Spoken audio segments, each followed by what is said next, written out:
ఎంత కష్టం వచ్చినా కూడా నామమాత్రం సహాయం కూడా జరగడంలే. ఇది నేనేదో విమర్శించేదానికి మాట్లాడే మాట కాదు. ప్రకృతి వైపరీత్యాలు అనేది కొత్తగా ఏం చంద్రబాబు నాయుడు ప్రభుత్వంలోనే సంభవించే సంఘటనలు కాదు మిత్రులారా.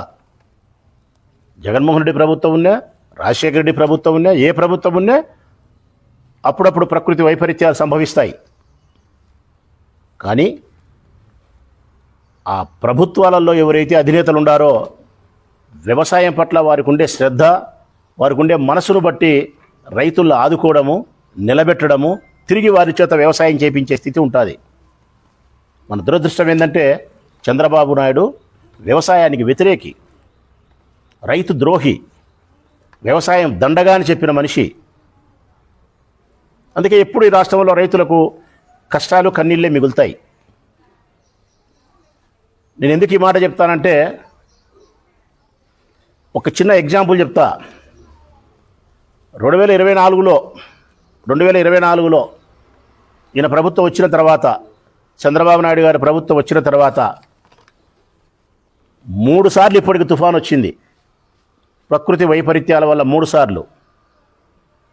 2024 డిసెంబర్లో ఒక తుఫాన్ వచ్చింది. దానికి కూడా ఒక పేరు పెట్టినారు.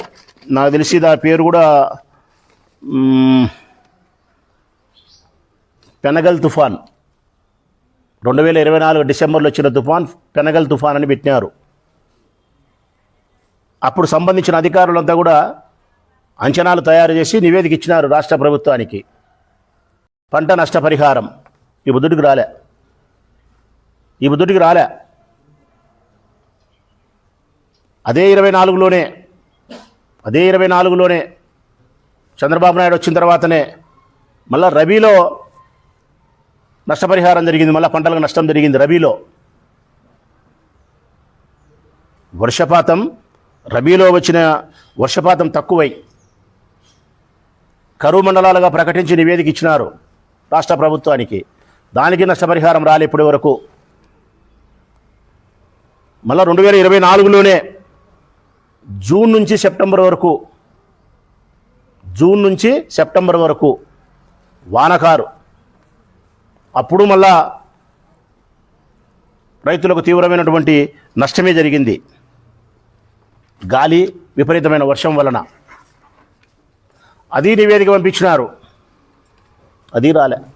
అంటే చంద్రబాబు నాయుడు ముఖ్యమంత్రి అయినప్పటి నుంచి ఇప్పటి వరకు 3 సార్లు అకాల వర్షాల వల్ల కానీ, తీవ్రమైనటువంటి ఎండ ఎక్కువ ఉండి వర్షం తక్కువ ఉండడం కానీ, లేకుంటే పెనగల్ తుఫానో, లేకుంటే ఇప్పుడు వచ్చిన తుఫానో,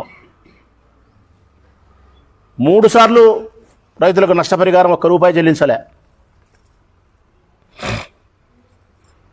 ఇప్పుడు మళ్ళా ఈ తుఫాన్ వచ్చింది, తీవ్ర రూపంలో నష్టం కలుగుతూ ఉంది. ఈ విపత్తు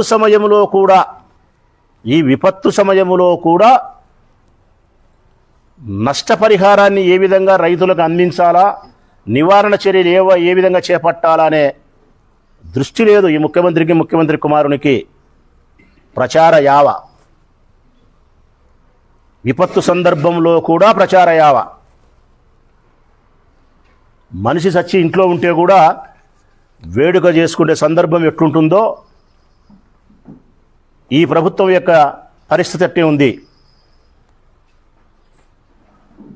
హెలికాప్టర్ ఎక్కి ఏరియల్ సర్వేలు చేస్తారు, ఎడన్నా నీళ్ళు వచ్చే జాకెట్ వేసుకొని బోట్లో తిరుగుతారు, కలెక్టర్లతో టెలికాన్ఫరెన్స్లు పెడతారు. అబ్బా కొడుకులు మాత్రమే, ఇంకా ఎవరికి ఏ ఇమేజ్ ఉండకూడదు. ఆ ప్రచారం కూడా వేరే వాళ్ళకు, మంత్రులకు ఉండకూడదు. ఇంత చేసి ఏమైనా రైతులకు ఇచ్చినారా తునమో పనమో అంటే రాగిన 50 పైసలే. రాగిన 50 పైసా. నేను చెప్పిన ఈ 3 సందర్భాల్లో ఇప్పటి వరకు ఈ రాష్ట్రంలో రైతులకు ఏ ఒక్కరికి ₹1 పైసా రాలే. ఇప్పుడు ఈ సందర్భంలో కూడా ఇంత నష్టం జరిగింది. 20 లక్షల ఎకరాలకు పైన జరిగింది. లక్షల మంది రైతులు నష్టపోయినారు. నష్టపోవడంలో కూడా కొద్దో గొప్ప కాదు, తీవ్రంగా, అంటే పూర్తి స్థాయిలో నష్టపోయినారు. పంట కోసం పెట్టిన పెట్టుబడిలో పంట చేతికొస్తే ఆదాయం రాకపోవడం, పైగా